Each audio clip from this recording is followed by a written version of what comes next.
Bonjour les amis, bienvenue sur Data Empire. Dans cette session de formation sur la récupération mécanique des données, nous discuterons en détail de la structure interne et des composants au niveau du support du disque dur. Aujourd'hui, nous allons découvrir les types de pièces mécaniques qui sont attachées au disque dur et leur fonctionnement.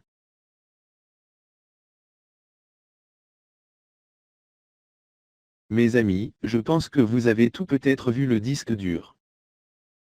Sur le marché, le disque dur est disponible en deux tailles différentes. Le premier est un disque dur de 2,5 pouces. Et le second est de 3,5 pouces.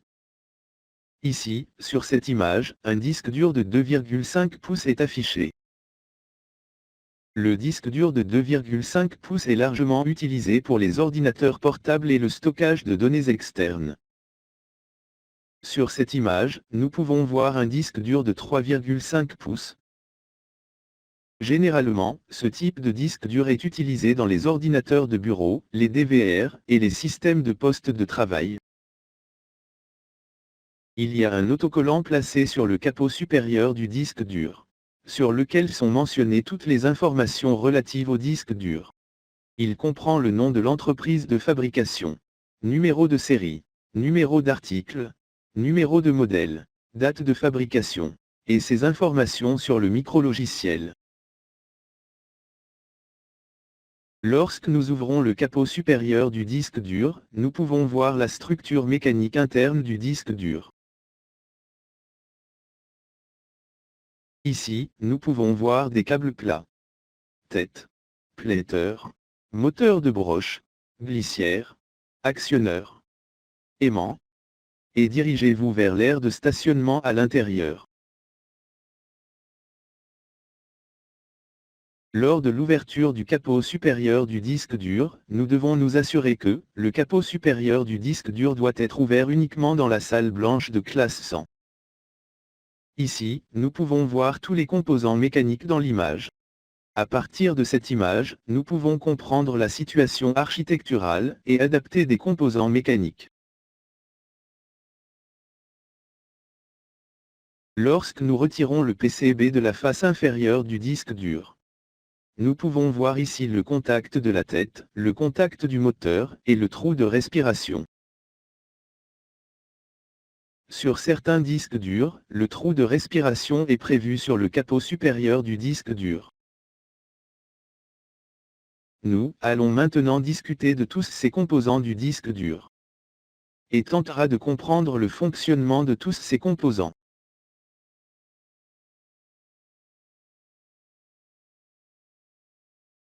De nombreux composants mécaniques sont impliqués dans un disque dur.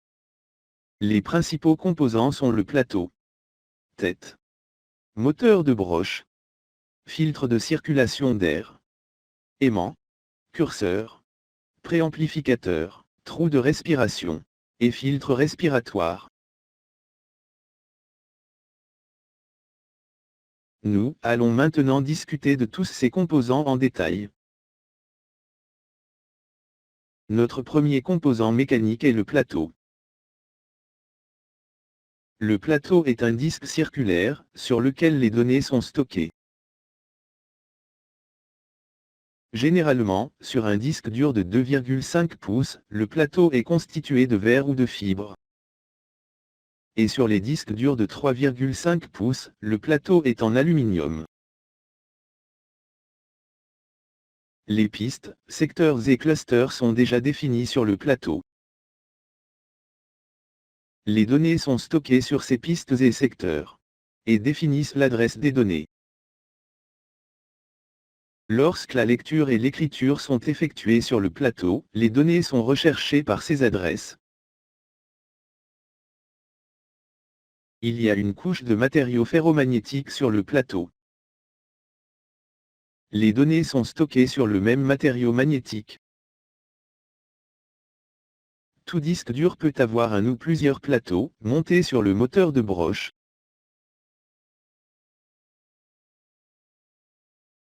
De chaque côté du plateau, une tête est prévue pour lire et écrire les données stockées.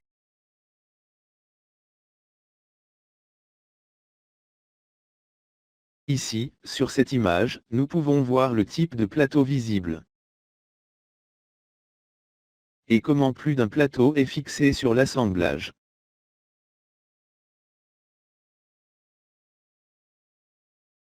Notre deuxième composant principal est la tête.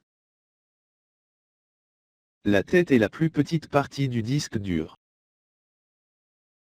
La tête glisse sur le plateau et lit et écrit les données stockées sur la partie magnétique du plateau. Sur n'importe quel disque dur, une tête est placée de chaque côté du plateau, pour lire et écrire les données stockées.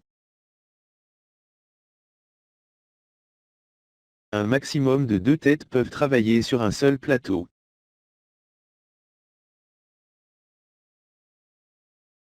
Ici, sur cette image, nous pouvons voir la zone de la tête.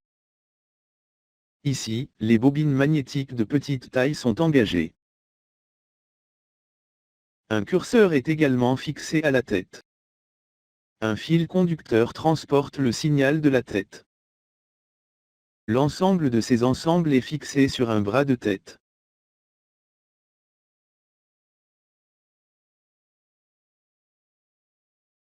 Notre prochain composant est le moteur de broche. Chaque disque dur contient un moteur de broche. Ce moteur de broche tourne à une vitesse constante, qui est également définie comme le régime de ce disque dur. Le disque dur peut fonctionner correctement, grâce à la rotation du moteur de broche à une vitesse constante. Le plateau est monté sur ce moteur, qui fait également tourner le plateau. Des roulements sont utilisés pour la rotation fluide du moteur de broche. Le prochain composant mécanique est l'aimant. Un aimant très puissant est fixé sur la section de bobine d'actionneur du disque dur. Cet aimant est utilisé pour développer des environnements électromagnétiques. Certains modèles de disques durs sont dotés d'une butée de pile de tête, fixée à l'aide d'un aimant, pour contrôler le mouvement de la tête. Les aimants à l'intérieur du disque dur sont un composant très important. Comme ils fonctionnent pour développer un champ magnétique sur la bobine de l'actionneur.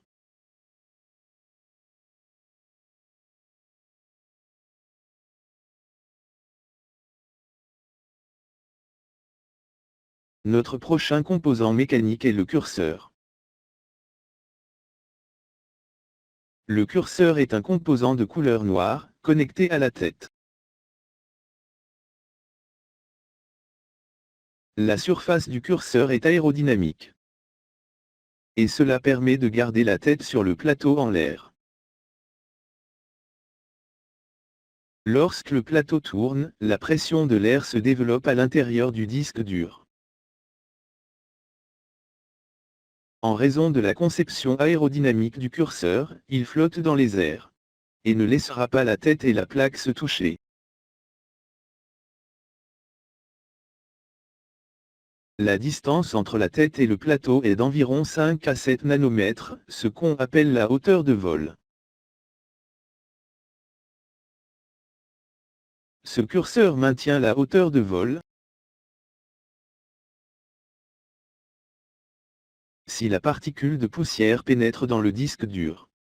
Et si la particule de poussière se situe entre le curseur et le plateau. Alors le curseur et même le plateau peuvent être endommagés. C'est pourquoi la réparation de disques durs nécessite une salle blanche de classe 100.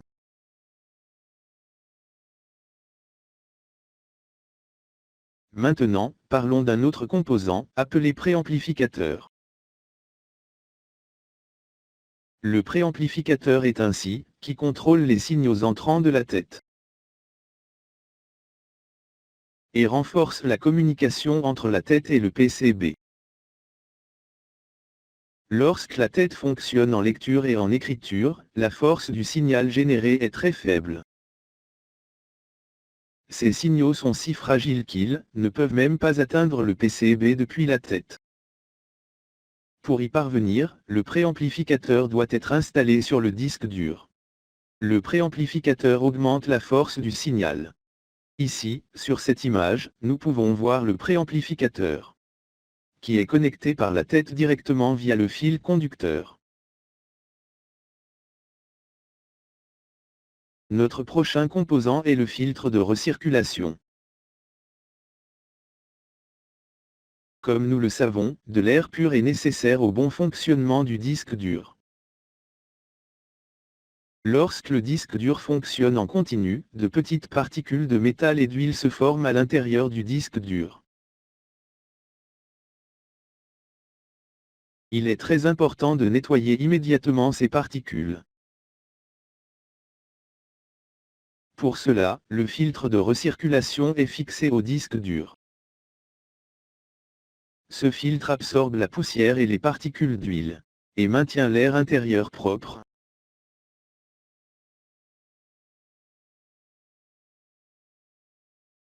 Les derniers composants mécaniques sont les trous de respiration, et les filtres respiratoires. Lorsque nous avons discuté précédemment de la structure du disque dur, nous avons mentionné le trou de respiration. Chaque disque dur possède un trou de respiration sur son corps extérieur. Il existe un mythe parmi de nombreuses personnes selon lequel l'intérieur du disque dur est vide. Pour maintenir la pression de l'air et la température à l'intérieur du disque dur, un air propre et sans poussière est nécessaire. Pour cette raison, nous devons utiliser les trous de respiration du disque dur. Le filtre respiratoire est fixé au trou de respiration. Le filtre respiratoire maintient l'air propre provenant de la poussière et de l'humidité. De ce fait, l'air entrant à l'intérieur du disque dur sera absolument exempt de poussière.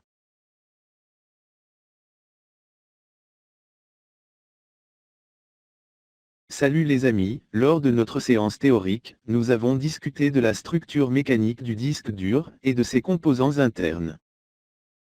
Maintenant, nous allons le comprendre pratiquement. Ici, nous avons deux disques durs.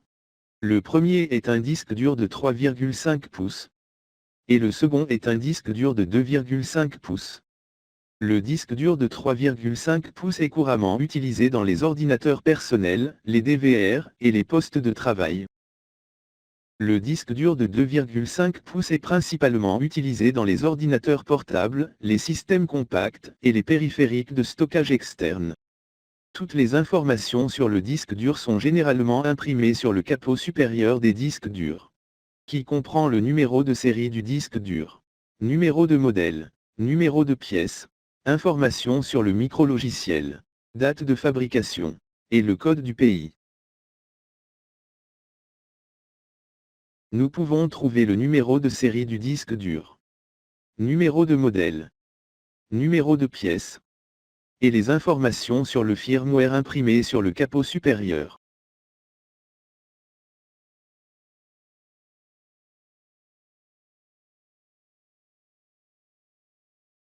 Quand on vérifie la base du disque dur, on peut voir son PCB.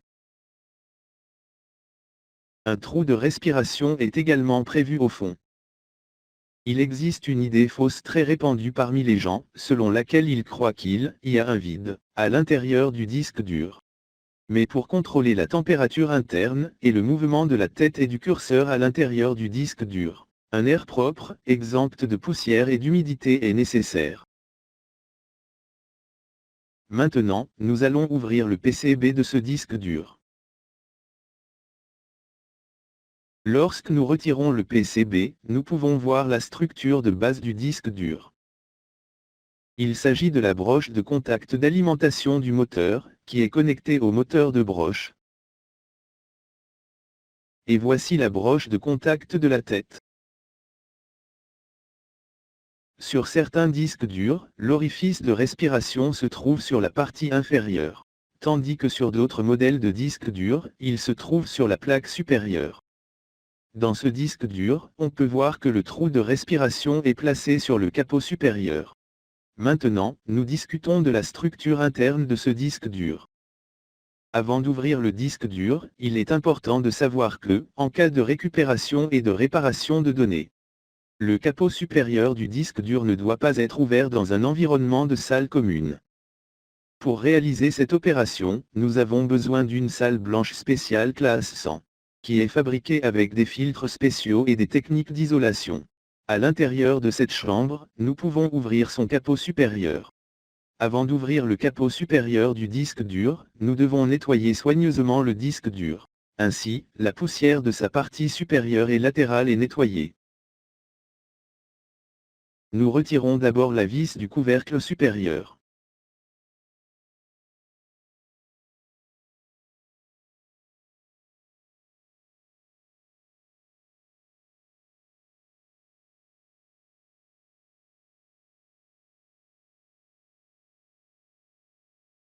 Après avoir retiré la vis du couvercle supérieur, nous allons maintenant ouvrir la vis d'accès à l'actionneur. Après avoir retiré la vis, ouvrez lentement le capot supérieur du disque dur, à l'aide d'un ouvre-porte.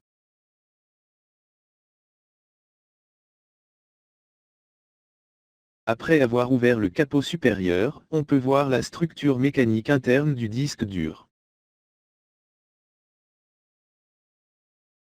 Il y a un disque circulaire au centre, appelé pléteur. C'est le moteur de broche. Voici l'assemblage de la pile de tête. La tête et les curseurs sont montés à l'extrémité du HSA. Il s'agit d'un circuit intégré de préamplificateur, qui est connecté à la tête. Il y a un aimant puissant au-dessus de la bobine de l'actionneur.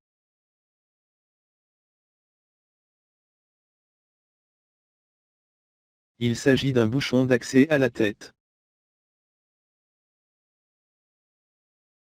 Il s'agit d'un câble, plat connecté au contact de la tête et au préamplificateur.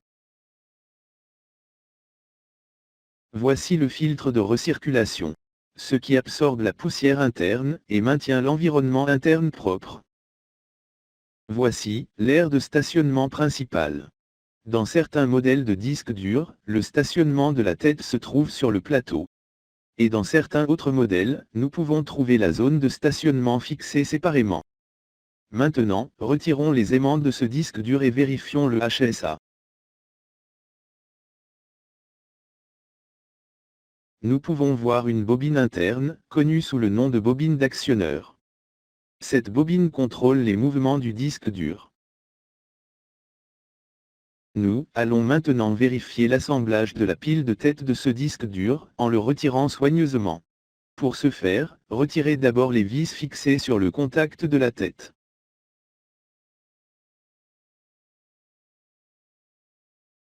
Après cela, appuyez doucement sur le contact de la tête depuis l'arrière pour l'ouvrir. Retirez-le ensuite des pièces moulées de base. Après cela, retirez les vis d'accès à l'actionneur et retirez l'ensemble de pile de tête.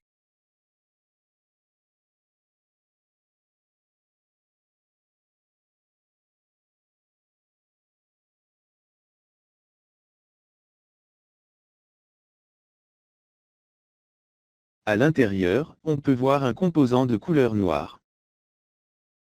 C'est le curseur. Une bobine de couleur dorée peut être vue attachée au curseur. Il s'agit de la bobine magnétique, qui sert d'outil de lecture et d'écriture. Il s'agit de la tête de lecture et d'écriture du disque dur.